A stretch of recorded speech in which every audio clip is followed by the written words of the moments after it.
So I come from a long lineage of farters. I'm not really a burper. And so I complimented Kaylee on this magnificent burp, and she really boldly just went, I'm going to go for the world record. Welcome to Bitch Talk. I'm your host, Erin. And I'm co-host Ange, aka Captain Party. 2026 brings us into our 13th year of podcasting, and we're proud to be here. Thank you to our followers and longtime listeners for voting us Best of the Bay Best Podcast for 3 years in a row, and to SF Film for adding us to the respected list of essential SF winners. If this is your first time listening, where the hell have you been? But better late than never. We're like if the rap group Salt and Peppa met the show Grace and Frankie and had a baby. And if you don't understand what that means, ask Jeeves. And now, on with the show. Clink!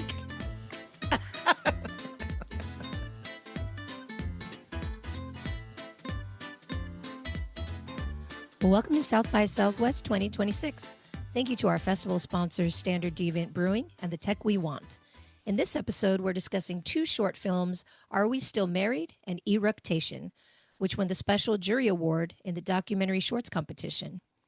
In our second interview, we'll be joined by our honorary bitch, John Wildman of Films Gone Wild. Enjoy.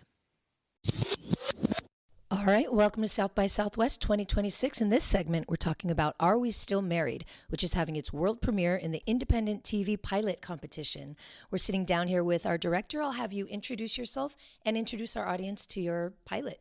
Okay, so my name, what it's about, is that what we're doing? Just give me your name and then introduce your pilot. Sick. All right. My name is Kit Steinkellner. It's a pleasure to meet whoever's listening. And our pilot is about... It's a married couple, Jack and Laura. Jack has recently become a vampire. Like, didn't want that life, but here he is.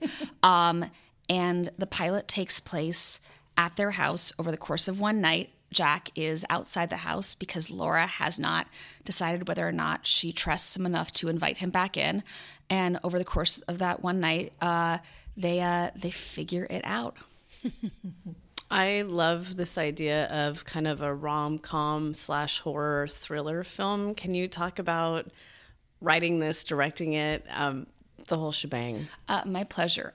So like 11, 12 years ago, my husband did get bit by a bat, which is like crazy. I wasn't expecting that. Now he's Batman.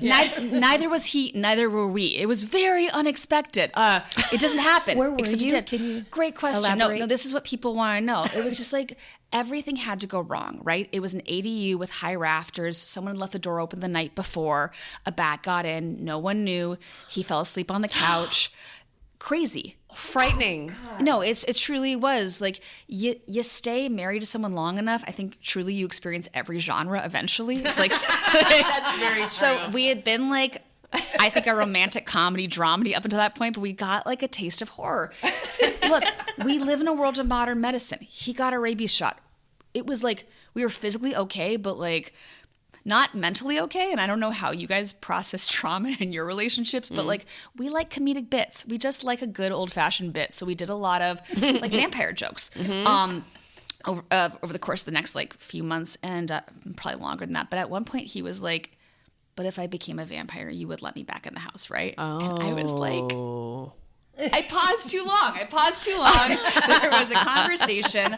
And so, yeah. And then like 10 years went by again. It's crazy. We've been married for about 13 years. We've been together for almost 20 years. It's bonkers. And so it's been a long time. A lot's happened. And it was just like a thing that had happened to us. But I knew I wanted to direct something. I knew it was going to be on a shoestring. And so when I was thinking about like, okay, we're going to make something in one location, probably like a house. How could a house feel cinematic? How could it have stakes and scope? This thing came back to me. And then I think to the point of like balancing romance and horror and thriller and comedy. If I just thought, what if this actually had happened to me and my husband? I wrote that. I tried to write what I thought would actually happen and keep it as grounded and truthful as possible. And in terms of genre, like I think that just emerged. Like like, it's such a weird thing to call yourself like fun. I think he's very funny. I hope I'm funny. I'm like, I hope we're hot and funny and cool. you know? But well, you good. can't I gotta laugh. I'm funny. Yeah. You can be if you're a vampire. yeah. I mean, like, I think he would be a very hot vampire. I think he's a very hot not vampire. But so that was, I mean, that's just who we are. Our relationship is fun and funny and romantic and grounded. And if we were thrown into a world that had strong elements of horror and thriller, we'd have to navigate and adapt accordingly. Mm-hmm. Oof. I loved the dialogue. I was so entertained, even though we are in one location the whole time. I'm wondering how you decided that you wanted this to be a pilot, hopefully in a series, versus a short film that turns into a feature. So this is an interesting question, and we are at a real crossroads with this one. Transparently, we are premiering at South by as a pilot. We've been accepted to other festivals as a short film. We've also been accepted to other festivals as a pilot. So we are exploring both options. I have a series Bible that was part of our agreement with South by. In order to be a part of the independent pilot category, they wanted to see a series Bible and a series deck to make sure this could be a viable series. And I was like, your prerogative. I also wrote a feature screenplay of this past year that was on the blacklist this past year in 2025. We know, Under a different title, the title Sunlight. And so I've never had this with a project before where we have the opening chapter. We're like, we got chapter 1. I love our chapter 1. It is proof of concept. Is it proof of concept for a feature, or is it a pilot that is proof of concept for a series? We're figuring it out. We're kind of playing it out, my producer Barry Galperin and I, and we're seeing where we land. And it's like terrifying and thrilling to be doing something new, but I'm a big advocate for, like, in any creative endeavor, there should be an element of newness to it, so that you're not like trying to repeat something. I mean, like, if you're trying to repeat something, like, don't you just end up with something that feels like either derivative of yourself, derivatives of somebody else? Like, I believe in brave new frontiers, but it can be a little like scary and destabilizing, like actually like in the process of like doing something new, but it also feels well worth it. It sounds like you're completely ready either way. You have plan A, you have plan B, sort of let the universe and everything else decide which path is right. Yeah, well, I was a Girl Scout for like 6 months. So like I tried to, 6 months? It taught me, maybe a year, maybe a calendar year, but it taught me to be prepared. But I genuinely believe in, like, maybe one of you guys knows who this is. It's like, what is it? Like opportunities, like preparation and timing. Like, it's like, we don't know when that like the timing shows up, but we do, but all we can do is like be as prepared as possible for the moment to arise. Well, I was thinking about, you're talking about brave, new places to go with something like this, but it's like, but look at Sinners, right? That was out of nowhere, that film. It could have been one thing, but it was a lot of different things. Absolutely. So you can do it. It's fine. It's proven. Sure is, baby. Yeah, I mean, it is. But this film brings up a lot of, the word is philosophical, not psychology, kind of the same, but those questions about, yes, I'm with this person, we're married, we made these vows, but if they do become a vampire, do you really want to be with them forever? And like, what does that look like? So can you talk through like that kind of thinking? And did you go off like with your husband and talk about these things, or was that like separate in your room thinking about it? Yeah, absolutely. Look, I'm a big believer in genre as metaphor. And so the idea of being able to explore this thing that happens in a lot of marriages through the lens of genre is very exciting to me. And this thing, of course, is you continue to choose each other. And there are things that you can imagine happening to you guys and kind of play out mentally and decide what you're going to do. And there are things you can never imagine. Like, again, you are together with someone long enough, life sends you guys on some detours you could never have predicted. And you have to continue to like come back to the table, debate, negotiate, and figure out what you're going to do together. So I'm a big believer in all of that and continuing to to choose each other. And then in terms of talking to my husband about it, he's so funny. I think he really does appreciate that. And this is like, I think all my favorite writers, directors, creators, like, you are using your truth. I think he deeply appreciates that my truth isn't memoir. It's not, it's very much like through the funhouse mirror of fiction. Like, and there's enough fictional elements that the truth of that his truth, my truth, our relationship truth isn't like immediately apparent. I'm not writing tell-alls. And so I think he appreciates like me using a lot of fiction to like protect our privacy. And at the very same time, he has voiced a lot that he's very flattered and honored that some of my projects that have received the most public attention, my series Sorry for Your Loss, it stars Elizabeth Olsen, that was on for 2 seasons, and now this that's having like a big South by debut and is playing a lot of festivals coming up, that they both are inspired by him, our marriage, how much I love him, how we continue to choose each other. I think he's very he's voiced that he's very flattered and moved, and I think, I don't know, it's just like, it's cool. I think historically when you think of like artists and their muses, like a lot of times like it is a male artist and a female muse, and it's cool to flip it. It's cool. And I'm not the first like lady writer director that's like used her husband as like, or the love of her life as like a muse, but like, but it's not the dynamic you usually think of, and the genders usually placed in those categories. And I just like having a hot, cool, funny, non-vampire muse as a husband. Oh, Yeah. Yeah. Sounds like he's very lucky too. Yeah. And if Dustin Milligan, if you're listening, I will let you in no matter what. Okay, we'll just put that out there. And I do want to say I'm not married, but as a single woman, it raised a lot of trust issues that I have too. You don't even have to be a vampire for me to not want to let you in. You know, Absolutely. metaphorically, not just physically, emotionally. So it brings up a lot for anyone. You don't have to be married to be able to relate to this. I hear that, and it's interesting because I think a lot of people interpret the ending of our project, the last minute or so, as like a very sweet rom-com ending. But I have talked to some women who do have trust issues, who are really like are unsettled and destabilized by the ending of our project, where, spoiler, she does let him back in the house. They do not trust him. They do not want that for her. They are deeply worried for her. And I love that an ending can be interpreted in multiple ways. It's my favorite way to walk out as an audience member, is ready for a spirited debate with whoever I watch something with. Well, we know this is to be continued, whether it's in series form or feature form. Hell yeah. But before we wrap, we end each segment with something we call This Bitch. And it's your opportunity to shine a light on someone or something that's bringing you joy, or you can throw shade at something that's pissing you off. Oh my gosh. Who is your this bitch of the moment? Oh my gosh. And you can't say your husband because you've already given him so much love. No. He already got his South by. We love him. premiere. He's hot. He's cool. He's whatever. already this bitch, so. No, I'm trying to think of like something that like really.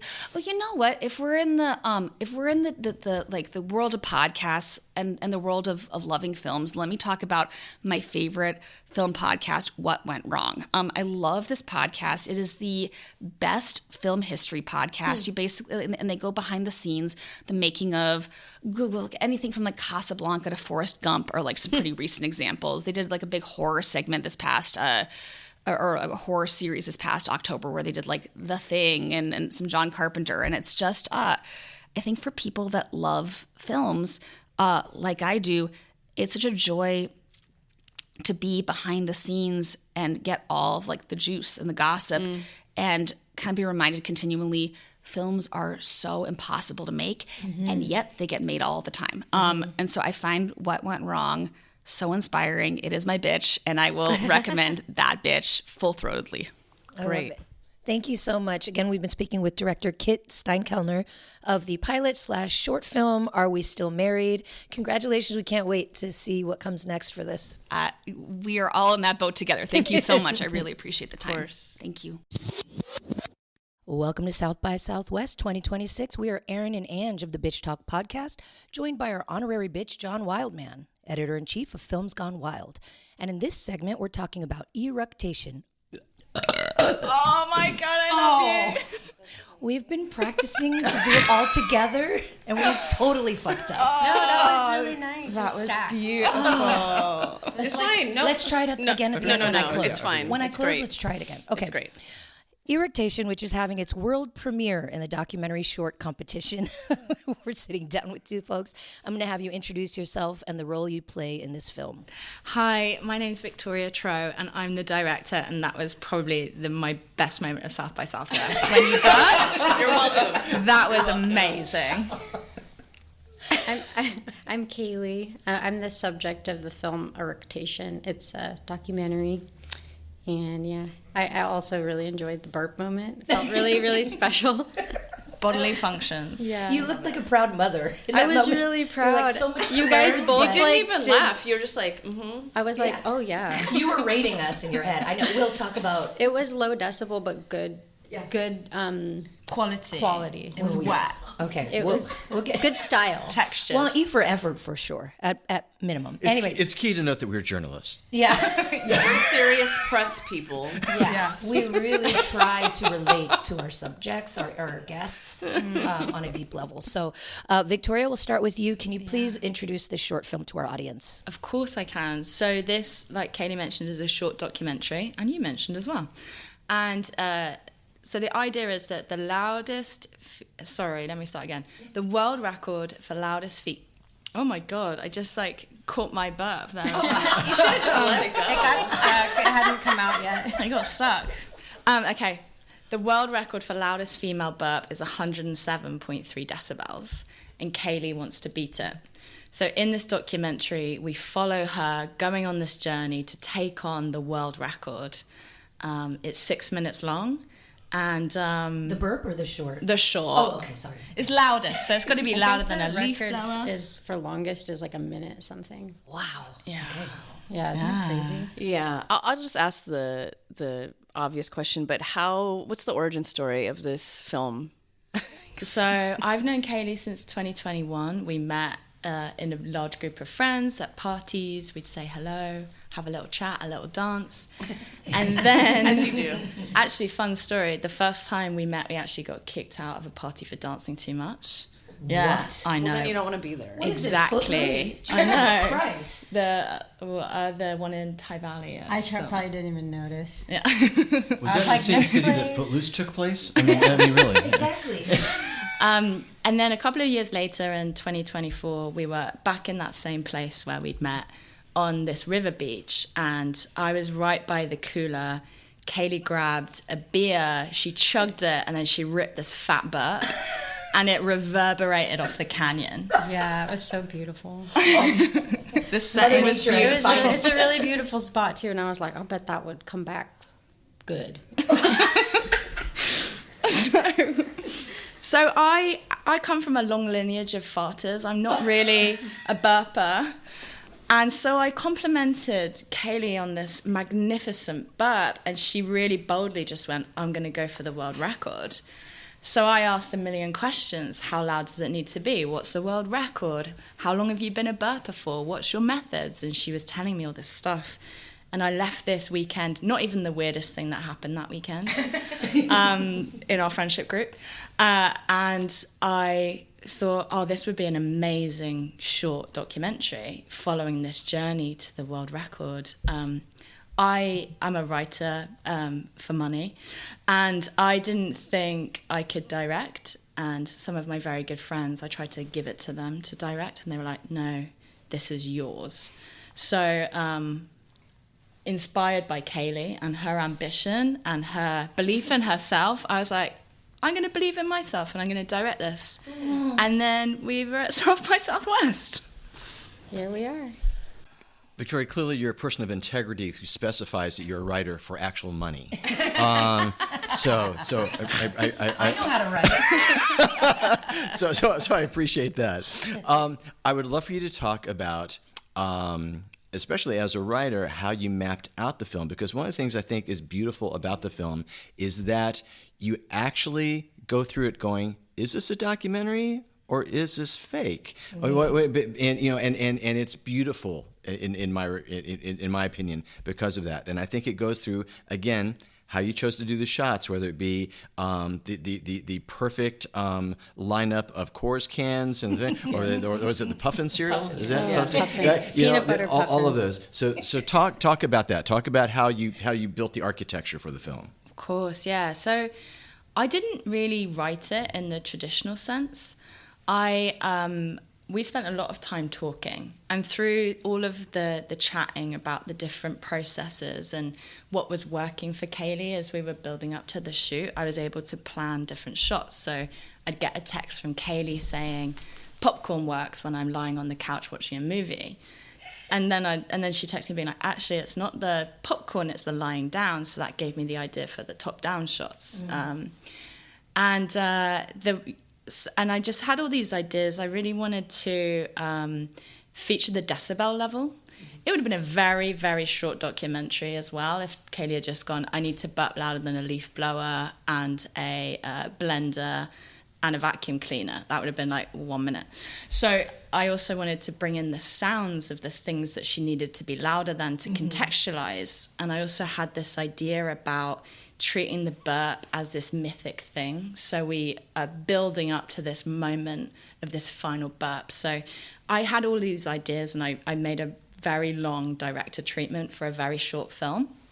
Loads of mood boards, loads of thoughts, like all of the ideas that you've seen about how I wanted to treat the motion graphic. Well, they're not really motion graphics. They're the titles that come on to tell you about the decibels and all the sounds. So it was incredibly thought out. Every single shot was really, really thought out. And then with all the chats that we'd had and all the interviews we've been doing about Kaylee's process, by the time we got to shooting it, I was able to say, Kaylee, tell me about that story about the Progresso soup, and now start blending. And then she started blending and then just naturally flicks off the blender and says, that's why I probably threw up that one time. Yeah. So it was very kind of methodically planned and less written, but maybe I was kind of writing it as part of the planning and the thoroughness of each shot and the way that we were thinking about shooting it. I was like, so I just talk? Yeah. And that's kind of what I did. I was just like, I guess I'm just going to keep talking, and then we'll just see what comes out. But I think it was fun. I don't know. Well, sometimes you and Eric would say, how do you want me to talk about them? But like, we'll talk about it as you would talk about it to me. We're just having a conversation here. Yeah. Ignore these like 15 men that are stood around us with boom mics and cameras and lights. It's just you and me having a chat. And that was the relationship I wanted to build before we even shot. Yeah, that's much easier. And it's nice that I actually knew who you were. Like, it was a lot more comfortable, so I feel like it was more authentic because of that, just because I was like, okay, well, we already chat, so I can do that and just ignore everything. But, yeah. I think that helps a lot. The nonchalance that you have with which you describe your process was just so perfect. That's why, like John, I was like, is she acting, or this is a documentary? I had to keep checking the South by Southwest website, like, okay, documentary short. But first of all, I want to know how I can get in on this friend group, because do you have a room for rent? Can we live together? I just love everything about your experiences. But I want to talk to you, Kaylee, about sizing up your competition, because, as an athlete or anything that you do competitively, you're like, oh, they're going to suck. Oh, I see potential in this one. Is there a way to size up your rivals when you're at these competitions? Well, I haven't gone to any like actual competitions yet. There's one in Italy I think sounds really cool. Do it. I know, it's like a big one too. But I have actually encountered a new thing where people are like challenging me in the bathroom, like women's bathroom, and I'm like, I don't know how to deal with this yet. Do I do it? And then I'm like, maybe I do it, but then I'm like, also like, maybe I could just only burp for money. So I don't know. I haven't decided what to do about that yet, but I don't know, because it's kind of surprising who can make big burps and who, sometimes it's like little people doing big burps, and I don't know. It's like you just can't necessarily tell. It's like food eating competitions. Yes. The skinniest person is just wolfing down hot dogs. Yeah, I don't really feel like you can size someone up by their appearance, but their confidence, I think you can size up, Like if they're really confident and they're trying to fight you in the bathroom or like a burp off, you're like, you actually probably are good. Mm-hmm. I believe that. But also that's a different skill, because you train, you have a specific process versus off-the-cuff burping. Well, I think I'm good at off-the-cuff burping too, but then I'm like, that you take like your natural talent and then you're like, how can I make it like put myself in the best situation to do the best? Like, it's like you're training to find the perfect environmental like situation for your burps. Mm-hmm. And so I don't know. There's like the natural, and then there's like what you actually can do to enhance it. I just have one more side question. Are there any rules, like you can't bring alcohol, you can't bring beer, you can't eat or drink 5 minutes prior? Yeah, there's, I actually wondered how much I could push the rules. I was like, could I put like a Mentos in a soda and then, but I was like, I'll probably actually just throw up. Yeah. So I don't want that. There's like the fine line between throwing up and like a loud burp. Mm-hmm. It's really fine. So it's like you're always pushing it. What were some of the rules, if you could just share? Oh, sorry. So you have to be 8 feet from the mic. And 2 inches. And 2 inches. It's like very so specific. It probably came from the metric system or something. Yeah, I don't know. always blame the metric system. Sorry, guys. Yeah, it's just weird. It's like 8.2 our fault. or with 2 inches, and then you have to be in a dead room. So like it's like really unsatisfying place to burp. It's like a really there's no echo. It's and then it has to be a C-weighted decibel reader. And that has to be done by special companies. You can't just buy a C-weighted decibel reader off the rack. Not at Target, unfortunately. I tried. So yeah, there's a lot of rules around the guidelines. But as regards to eating and drinking, you can have whatever you want, whatever works for you. Well, I think we're all relieved by that. But this burping community is blowing my mind right now. Like right now, I'm like going, is there do you have throwdowns with burping gangs where you're facing off with you guys? And also, is there like a burping OnlyFans? I mean, I'm sure there is. Only burps. Only burps? No, I don't know. I would believe it. I would believe it.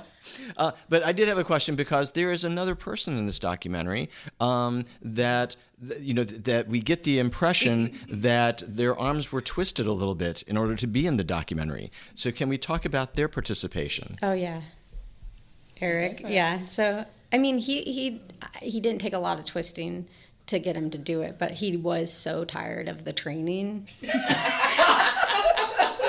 We're talking about your husband. Yeah. Yes. Yeah, he was so over it. He was like, God. Like, he would just be like, it's just too much. And I was like, stop stifling my talent. Like, I was like, don't make me feel bad for my talent. Let me shine. Yeah. But then I was like, sometimes I would hear a recording. I was like, oh, that's kind of gross. He's like, they're all gross. That's and I was true like, love, though. you just can't burp loud. Like, you're just kind of jealous. A burp correct. hater. Yeah. Oh, well, Haters gonna hate. we could talk all day. This is so much fun, but we do have to wrap soon. We end all of our segments with something called This Bitch.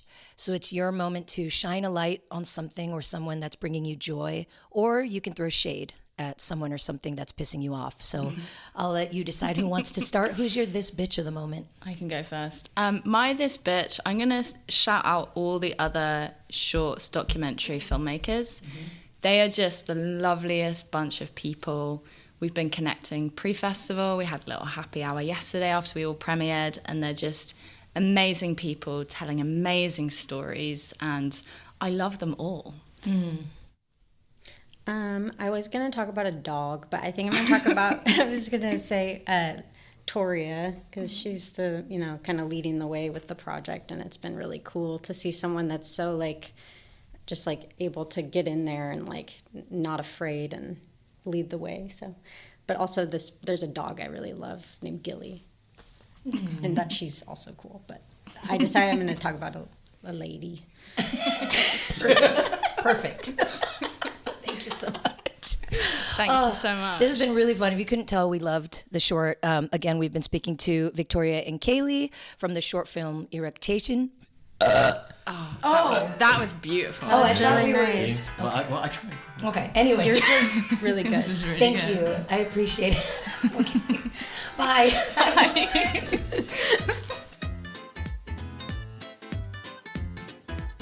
Thanks for joining us on today's show. You can find more information about this episode in our show notes. If you're missing us, you can visit us at bitchtalkpodcast.com to sign up for our newsletter and buy us a cup of coffee. Did you know we're also on the radio? You can find us at bff.fm. And lastly, rate and subscribe wherever you listen to podcasts. All the cool bitches are doing it.